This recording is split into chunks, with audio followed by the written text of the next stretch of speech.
This is my live instant match reaction to the Tottenham Hotspur 4, Manchester United 3, Carabao Cup quarter-final, and Tottenham are in the draw. I don't know what to say, really. I said it a second ago, I'll say it again. Watching Tottenham Hotspur is like a mental illness. Tottenham were 3-0 up, just gliding along, and Fraser Forster gives two of the maddest, wildest goals to Manchester United, and so they're back in it. I'm actually shocked. I'm in shock.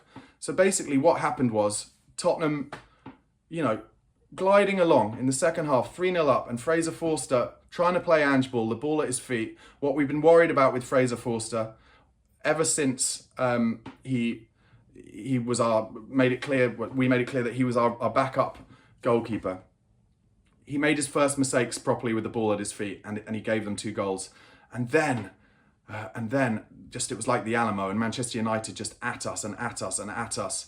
And then, thank God, Son Heung-min with a 4th goal, which probably shouldn't have been allowed because Lucas Bergvall, who's good in the air actually, he had a hand on the keeper, that's for sure. But can you tell I'm in shock? I'm very rarely at a loss of what to say, but somehow we're through. But it doesn't feel, I just don't know what to say. I'll go back to the game.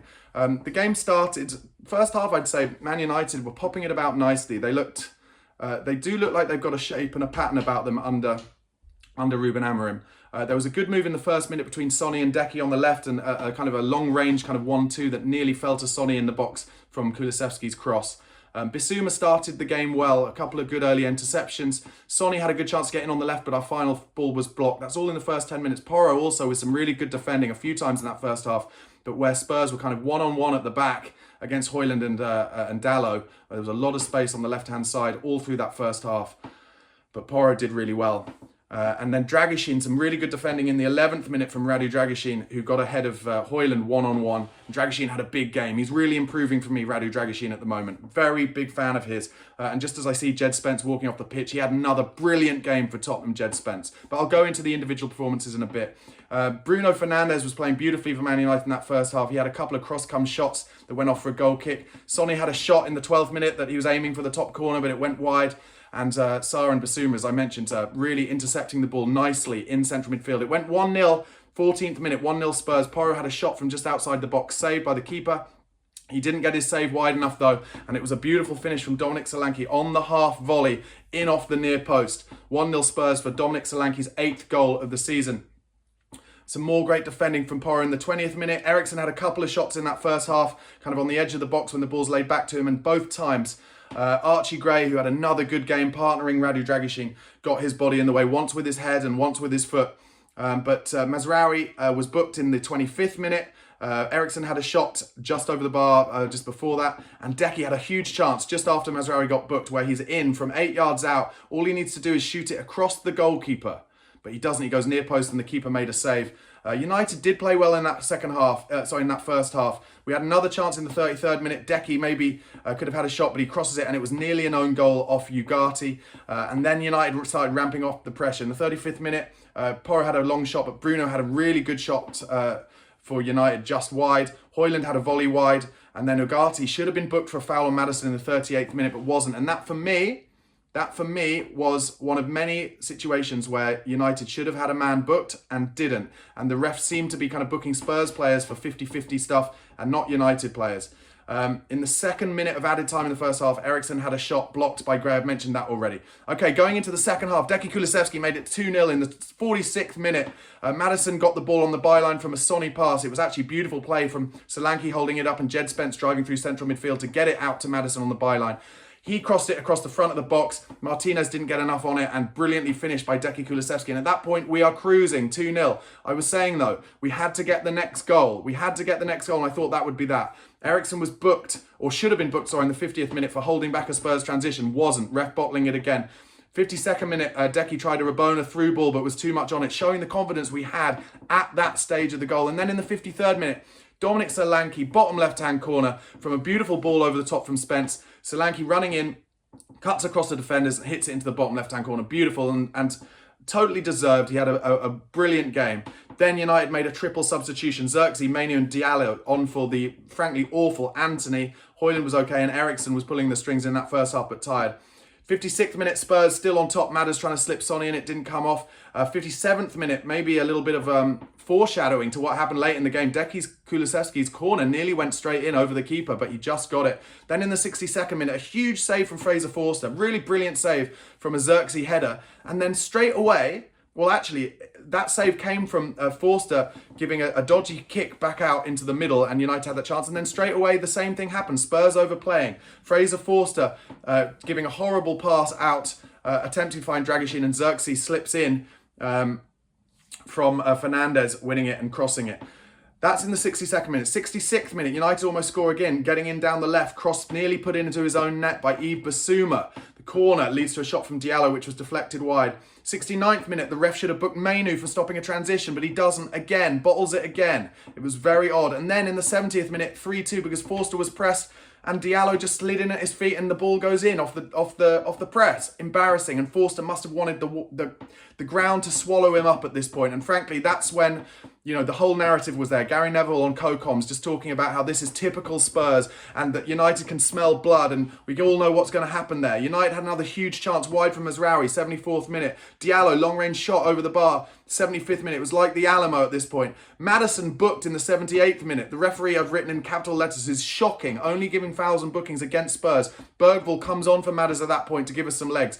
81st minute, one of the weirdest saves you will ever see from Fraser Forster, who clearly at this point, his confidence is in the ground.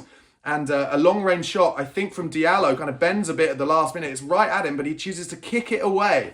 Very rare, but it worked. 82nd minute, shot over the bar from Diallo. And then in the 88th minute, it was buffering on my screen, but then I saw it. The corner goes straight in, I'm pretty sure from Sonny, and Bergvall was up. He's got a good leap on him, Bergvall. Gets up with the keeper and his arm touches the keeper's arm.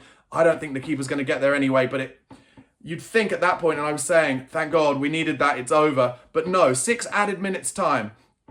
By this point, Reguilon has come on. Brennan Johnson has come on. Xerxes has a shot blocked by Porro. Mazraoui then shoots wide, and then it's 4-3. Johnny Evans from a corner at the near post.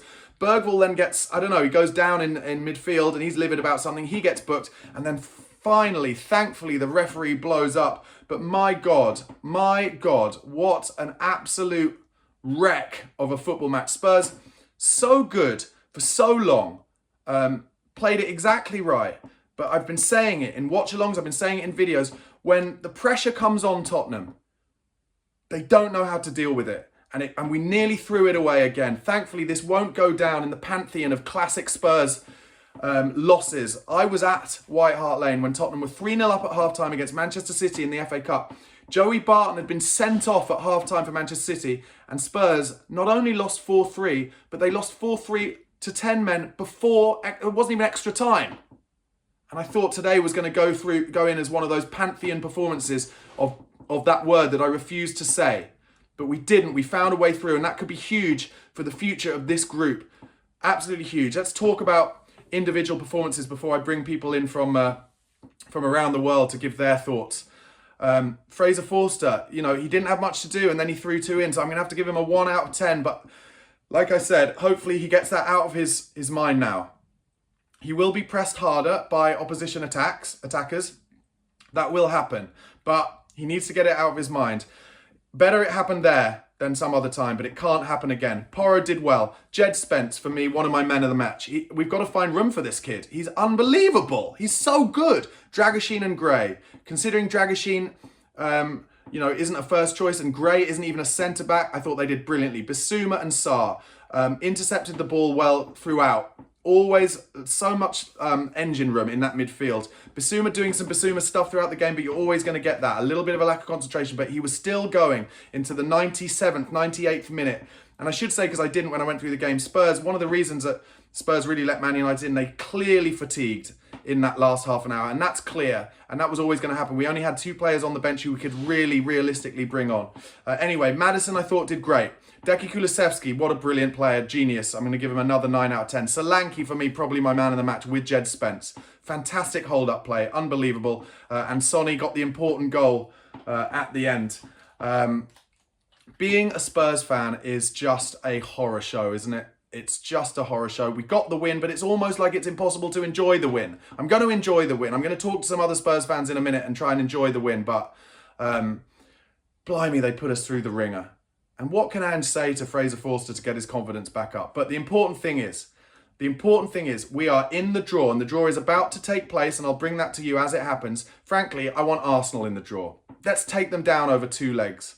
I want Arsenal in the draw. It's Arsenal, Newcastle, Liverpool and Spurs.